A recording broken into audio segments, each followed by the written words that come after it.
Hello everyone, in this demo, we highlight how HexaSync syncs product data from Abaha to Shopify by creating a new item.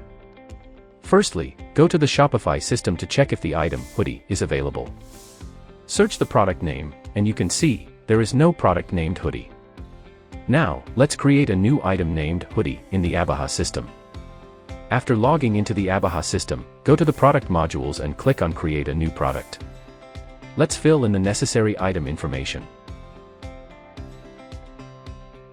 Remember to add its variants. Click Create a new product. Here, we've succeeded to create a new product on the Abaha system. Now, let's check the data on the HexaSync integration platform. On the screen, you can see various profiles that HexaSync serves for different integration demands.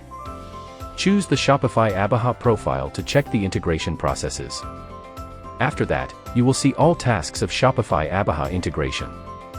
Now let's monitor the product data on the products task. Enter the product code. You can see, the new item has been successfully pulled to the HexaSync platform. Once the destination ID is a number sequence, we can make sure that the new item data is successfully pushed to the Shopify system. Next, go to Shopify and check the updated information. Let's refresh the website. As you can see, the hoodie item is successfully synced from Abaha to Shopify with the right information in real time. Click on the item and check again. Thanks for watching the video. If you have any questions, please feel free to contact us.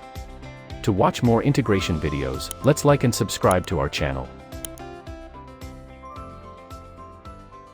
Be Hexa. Connecting applications, automating processes.